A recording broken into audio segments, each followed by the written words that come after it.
Points. हम यहाँ पे जो है क्लास 11th की जो NCERT है हिस्ट्री की, उसे कवर कर रहे हैं। एंड उसका फर्स्ट चैप्टर जो है वो हमने यहाँ पे स्टार्ट किया था। अपनी कुछ प्रीवियस वीडियोस में हम जो है इसी चैप्टर को ही कवर कर रहे हैं, जिसमें हम जो है ह्यूमन की एवोल्यूशन के बारे में पढ़ रहे हैं। तो all over the world, not only about the India, only Indians के बारे में नहीं बात कर रहे हैं। तो ऑल ओवर दी वर्ल्ड यहाँ पे जो फर्स्ट एग्जिस्टेंस होती है ना ह्यूमन की, वो हमें कहाँ पे मिली थी। एंड इनकी ह्यूमन में भी जो है कई सारे चेंजेस आए थे। इनकी फॉर्म्स भी जो है वो यहाँ पे चेंज होती रहती है, जैसे कि स्कल इसका चेंज होता रहता है। एंड बॉडी का स्ट्रक्चर जो है वो यहाँ पे धीरे धीरे चेंज होता रहता है, जैसे कि आप मेरी बैकग्राउंड में जो पिक्चर है वो देख रहे हो। तो इस तरह से यहाँ पे धीरे धीरे जो है ह्यूमन की जो फॉर्म है वो यहाँ पे चेंज हुई थी। उसके बॉडी का जो स्ट्रक्चर है वो चेंज हुआ था। बोन्स जो है राइट, वो यहाँ पे चेंज हुई थी। तो वो सारी चीज़ें हम यहाँ पे कवर कर रहे थे। एंड अपनी प्रीवियस वीडियो में जो है हमने यहाँ पे बात की थी अबाउट दी मॉडर्न ह्यूमंस के बारे में। मॉडर्न ह्यूमन मीन जैसे कि आप ये लास्ट वाली जो देख रहे हो ना पिक्चर ह्यूमन की, या फिर जो आज जैसे हम यहाँ पे ह्यूमंस हैं, जो फीचर्स हैं हमारे ह्यूमंस के, जो बॉडी के जो फीचर्स हैं ना, उसे मॉडर्न ह्यूमन बोला जाता है। तो इनका पीरियड कहाँ से स्टार्ट होता है, इनका जो एविडेंस है वो हमें कहाँ से मिला है, क्या एशिया से जो है इसका फर्स्ट एविडेंस मिला है या फिर कहीं और जगह पे मिला है, ये भी हमने चीज़ देखी थी कि अफ्रीका में जो है इसका फर्स्ट एविडेंस मिला था। एंड उसके बाद में जो है एशिया में इसका एविडेंस मिलता है, राइट। तो ओरिजिन जो है वो यहीं पे बोला जा सकता है कि वो अफ्रीका में इसका ओरिजिन हुआ था, जो मॉडर्न ह्यूमंस हैं। तो अभी इन्हीं अर्ली ह्यूमंस के बारे में बात कर रहे थे, कहाँ पे रहते थे ये।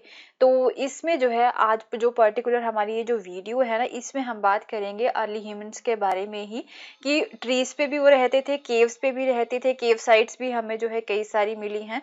एंड ओपन एयर साइट्स जो होती हैं ना, जैसे हट टाइप होती हैं, तो वहाँ पे भी ये रहते थे। तो इन सब चीज़ों के बारे में जो है आज हम यहाँ पे कवर करेंगे इस पर्टिकुलर वीडियो में।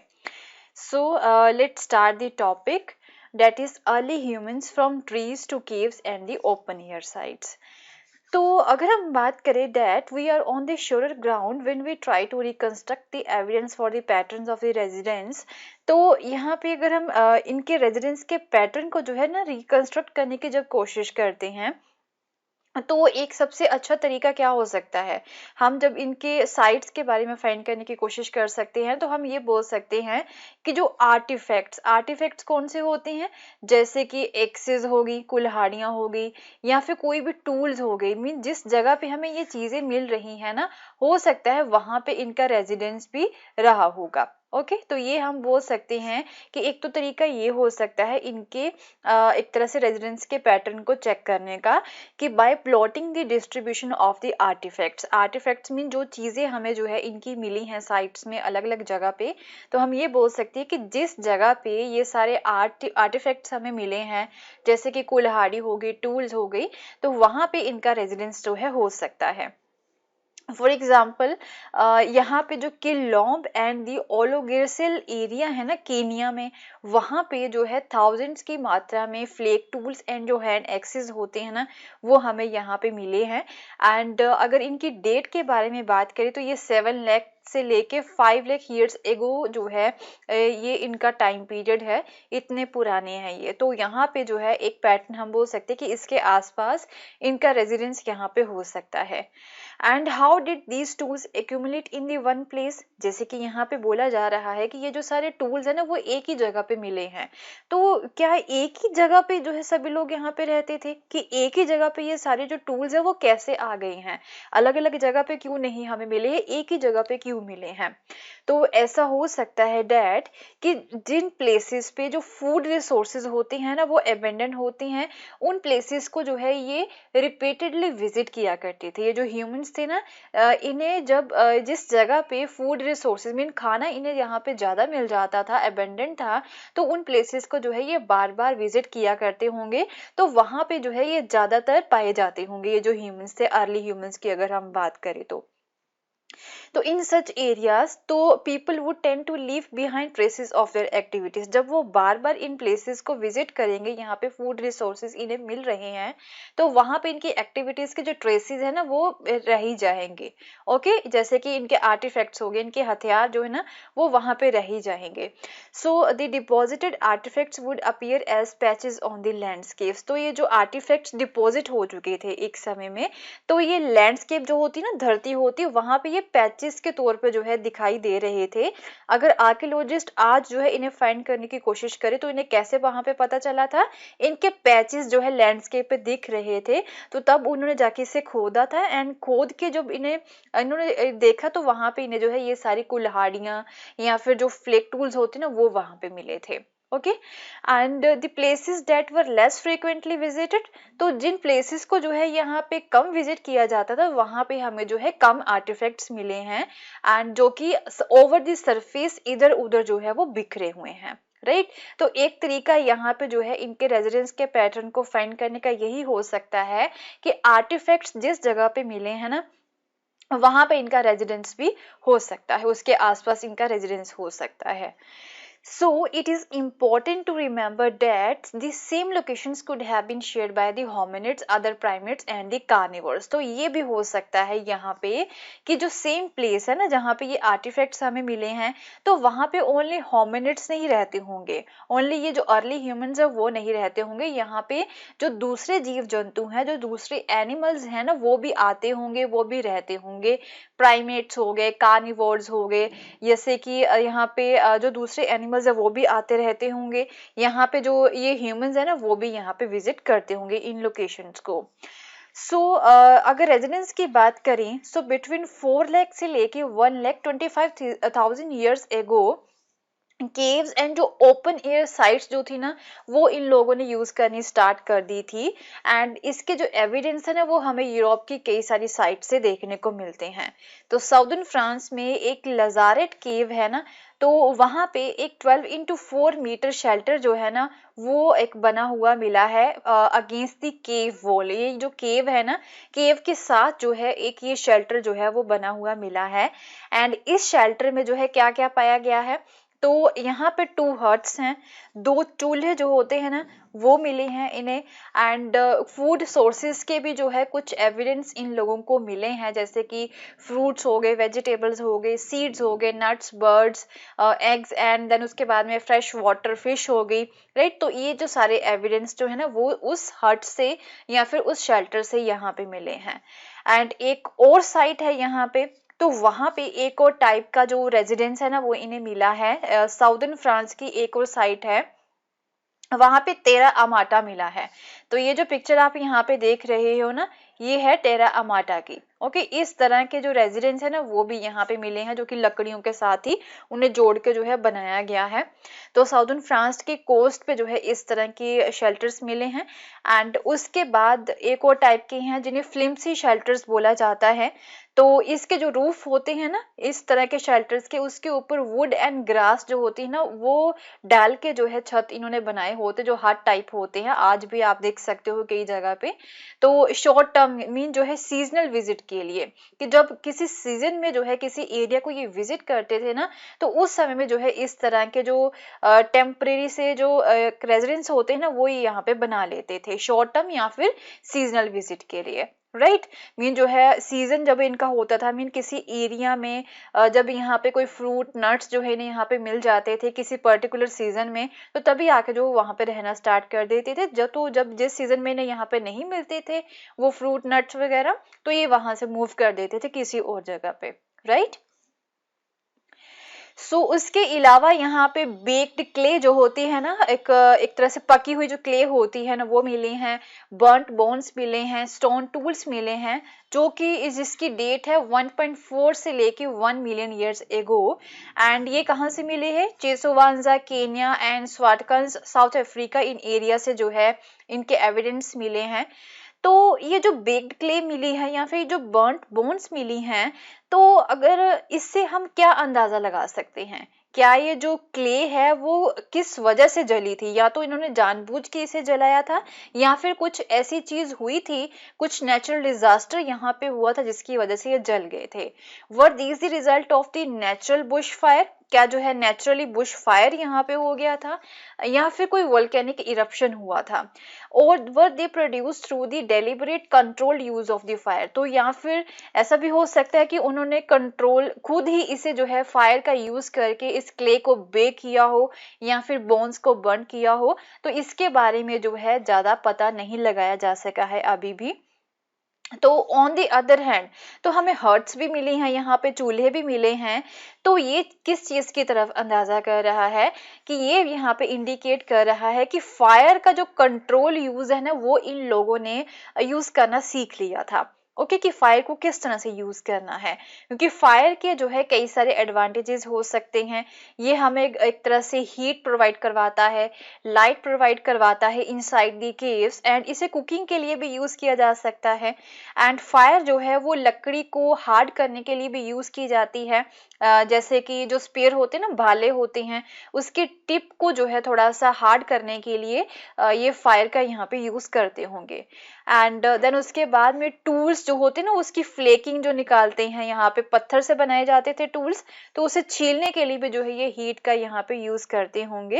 एंड एज इम्पॉर्टेंट, क्योंकि उस समय में ये जो लोग हैं वो जंगलों में रहते थे, तो ऑब्वियसली जंगली जीव जंतु तो यहाँ पे आके इन्हें डराते होंगे, तो ये उन डेंजरस एनिमल्स को जो है डराने के लिए भी ये आग का यूज करते होंगे, क्योंकि जो जंगली जानवर है या फिर कोई भी जानवर है वो आग से डरते हैं। ओके तो फायर का जो है ये कंट्रोल यूज जो है वो करना सीख चुके थे उस समय तक।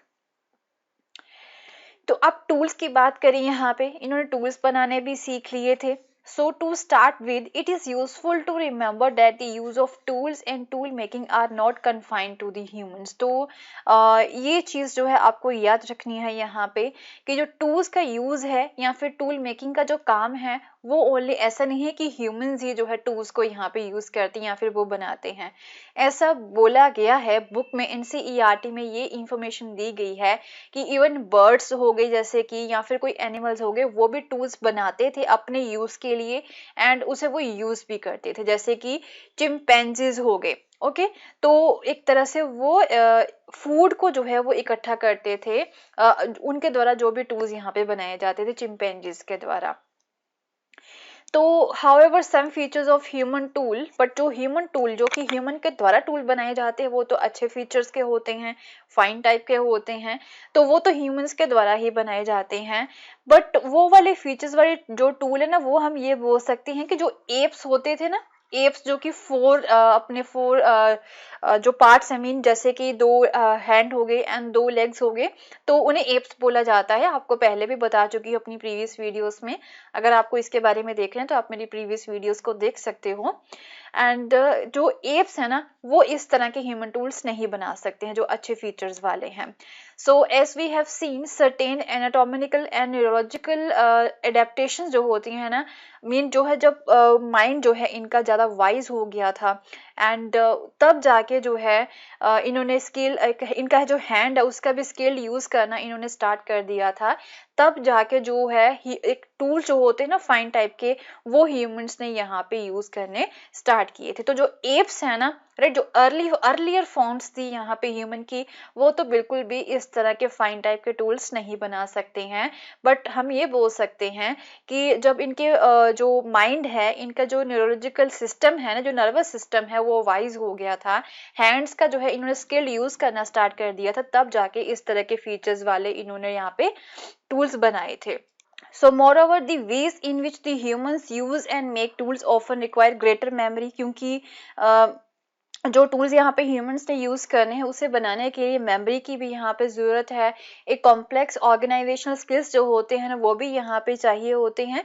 ये दोनों ही चीज़ें यहाँ पे जो है एप्स में एब्सेंट थी। ओके एप्स जो है इस तरह के टूल्स नहीं बना सकते थे।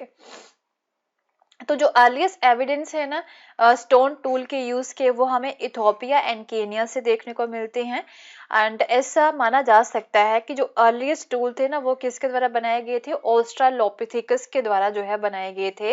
ये जो ह्यूमन की फॉर्म है ना ऑस्ट्रालोपिथेकस, इनके द्वारा जो है स्टोन का टूल जो है वो बनाना यहाँ पे स्टार्ट कर दिया गया था। ह्यूमन फॉर्म है ये। ओके एंड बट अगर हम बात करें कि क्या ये जो टूल हैं वो मेन बनाते थे या फिर वुमेन बनाते थे, इसके बारे में जो है ज़्यादा नहीं पता है। ऐसा हो सकता है कि दोनों ही वुमेन एंड मैन जो है इन स्टोन टूल्स को बनाया करते होंगे। And women in particular may have made and use tool to obtain food for themselves. हो सकता है कि वुमेन इस तरह के टूल्स बनाती होंगी जो कि जस्ट फूड को ऑब्टेन करने के लिए यूज किए जा सकते हैं, या फिर अपने चाइल्ड को सस्टेन करने के लिए यूज किए जा सकते हैं। And after that about 35,000 years ago जो एनिमल को किल करने की जो टेक्निक्स होती है ना उसमें भी इम्प्रूवमेंट्स यहाँ पे आ जाती है। तो वो ये एविडेंट है, वो ये चीज यहाँ पे शो करता है डैट कि 35,000 ईयर्स एगो जो फाइन टाइप के टूल्स होते हैं ना जो कि हंटिंग के लिए यूज किए जा सकते हैं, वो भी यहाँ पे बनने स्टार्ट हो गए थे। जैसे कि भाले होते हैं या फिर तीर होते हैं ना, वो यहाँ पे बनने स्टार्ट हो गए थे। ओके तो ये जो टेक्निक्स है वो और भी ज्यादा इम्प्रूव हो जाती हैं। सो द मीट दस obtain was probably processed by removing the bones. तो जो मीट उस समय में बनाया जाता था 35,000 ईयर्स एगो मीट इन्होंने यूज करना स्टार्ट कर दिया था। एंड एक तरह से बोन्स को रिमूव करके बनाया जाता था एंड उसे ड्राई किया जाता था, स्मोक करके या फिर स्टोर करके भी जो है रखा जाता था। So this food could be stored for the later consumption. तो इन्होंने जो है फूड को स्टोर करके भी जो है रखना स्टार्ट कर दिया था बाद में कंज्यूम करने के लिए। दैट फिर कुछ और यह जैसे जैसे टाइम बीता जाता है कुछ और भी चेंजेस आते हैं। जो फर वाले एनिमल्स होते हैं ना उसका फर इन लोगों ने यूज करना था, किसके लिए, जो फर वाले क्लोथ्स होते हैं वो बनाने के लिए। तो फिर ऑब्वियसली वो भी टूल्स हमें यहाँ पे चाहिए होते हैं फर जैसे क्लोथ्स बनाने के लिए। तो 21,000 ईयर्स अगो हमें जो है स्विन क्लॉथिंग के भी जो है एविडेंस मिलते हैं। And besides with the introduction of the punch blade technique, तो ये भी एक टेक्निक है स्टोन टूल्स बनाने की, तो वो भी धीरे धीरे यहाँ पे इंट्रोड्यूस कर दी गई थी। Right to make small chisel like tools, mean जो जैसे पतले पतले टूल होते हैं ना जैसे, राइट वो यहाँ पे बनने स्टार्ट हो जाते हैं with the punch blade technique. And it was now possible to make engravings on the bone. And इस तरह के जो पतले छिलके जैसे टूल होते हैं ना, जैसे ब्लेड जैसे टूल होते हैं ना, वो यहाँ पे बनने स्टार्ट हो गए थे। तो उस तरह के ब्लेड वाले टूल के साथ जो है ना बोन्स के ऊपर या फिर आइवरी या फिर वुड के ऊपर भी जो है ना पिक्चर्स बनाने इन लोगों ने स्टार्ट कर दी थी। तो इस तरह से धीरे धीरे यहाँ पे डेवलपमेंट हुई थी। तो ये जो पिक्चर यहाँ पे एनसीईआरटी में दे रखी है, राइट, तो वो ये क्या बता रही है कि कौन कौन से स्टेप्स यहाँ पे जो है पंच ब्लेड टेक्निक में इन्वॉल्व होते हैं। पहले तो ऐसे दो ये क्या करते हैं, दो स्टोन ले लेते हैं। एक तो ये नीचे वाला स्टोन हो गया एंड एक ये स्टोन जो इन्होंने हाथ में पकड़ा हुआ जिसे ये हैमर के तौर पे यूज कर रहे हैं, हथौड़े के तौर पे यूज कर रहे हैं। देन फिर जो है ये हैमर वाले स्टोन को जो है इस पत्थर के ऊपर मारते हैं, तो इसका जो ऊपर वाला पार्ट है ना वो अलग कर दिया गया है, तो एक फ्लैट सरफेस जो है ना वो यहाँ पे बन गई है। ओके तो फिर ये क्या करते हैं, फिर इन्होंने जो है ये सी वाला पार्ट आ गया, इसमें जो है एक और ये अलग टूल लेते हैं जो कि काफी पतला सा होता है, काफी हार्ड होता है। एंड बट उसके साथ जो है ये इस पत्थर के जो है छिलके जो होते हैं ना वो यहाँ पे उतारते हैं, राइट, चोट देके। तो फिर इस तरह के ब्लेड जैसे जो टूल्स होते हैं ना वो यहाँ पे बन जाते हैं इस पत्थर से। तो इन्हीं ब्लेड जैसे टूल्स को जो है फिर यूज किया जाता है बोन्स को निकालने के लिए या फिर क्लॉथ्स को बुनने के लिए, या फिर इवन यहाँ पे जो है ये पिक्चर क्लियर नहीं है, अगर आप अपनी एनसीईआरटी में देखोगे तो ये ई वाला जो पार्ट है ना ये पिक्चर काफी क्लियर है। तो इसमें ये चीज बताई गई है कि फिर बोन्स के ऊपर जो है इन्होंने इनग्रेविंग्स भी की हुई है, एनिमल्स की पिक्चर्स जो है वो यहाँ पे बनाई है इस तरह के टूल्स के साथ, ब्लेड जैसे टूल्स के साथ। Okay so will continue with the same chapter in our next video. And अगर आपको मेरा कोर्स पसंद आया तो इसे शेयर करना ना भूलें। Thank you so much, have a nice day, bye bye.